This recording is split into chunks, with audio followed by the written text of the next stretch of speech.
ഓം ശ്രീകൃഷ്ണ പരമാത്മനേ നമ.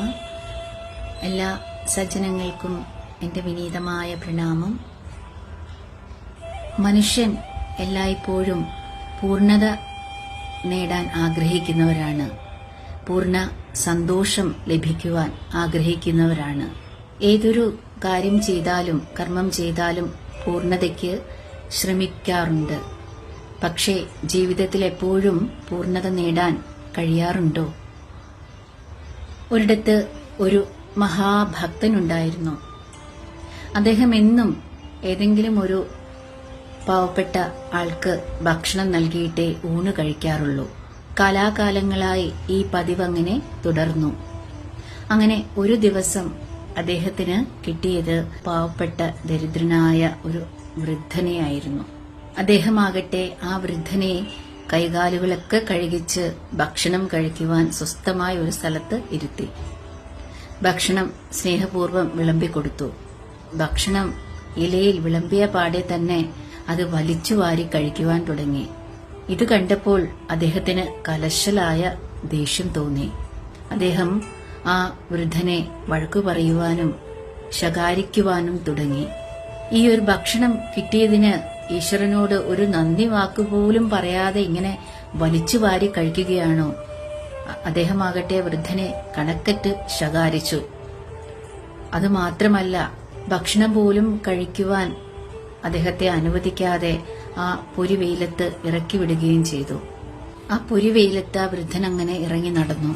അന്നു രാത്രിയിൽ ആ ഭക്തന് തന്റെ സ്വപ്നത്തിൽ ഭഗവാന്റെ ദർശനം ലഭിച്ചു.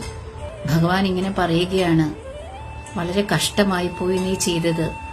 ആ പാവപ്പെട്ട വൃദ്ധനെ നീ എന്തിനാണ് ഇങ്ങനെ ഇറക്കി വിട്ടത്?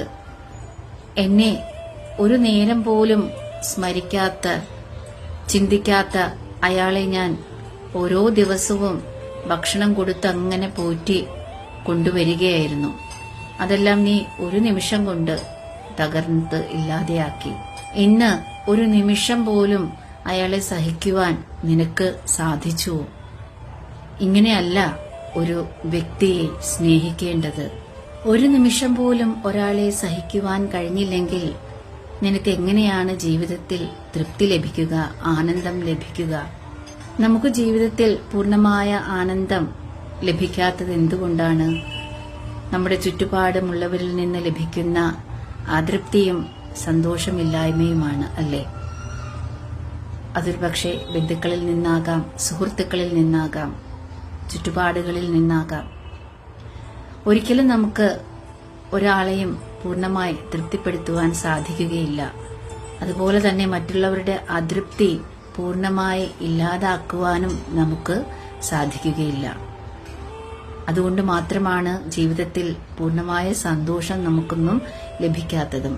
എല്ലാവരെയും സ്നേഹിക്കുന്നതിലൂടെ മാത്രമേ ശരിയായ ആനന്ദം ലഭിക്കുകയുള്ളൂ. അതാണ് ഈശ്വര സ്നേഹം. നമ്മളിൽ അതൃപ്തി ഉളവാക്കുന്നവരെയും സ്നേഹിക്കുവാൻ ശ്രമിച്ചാൽ ഒരുപക്ഷെ ചുറ്റുപാടും നല്ല മാറ്റങ്ങൾ ഉണ്ടാകുന്നത് കാണുവാൻ സാധിക്കും. അങ്ങനെയുള്ള മാറ്റങ്ങൾ നന്മയും ഉണ്ടാക്കും.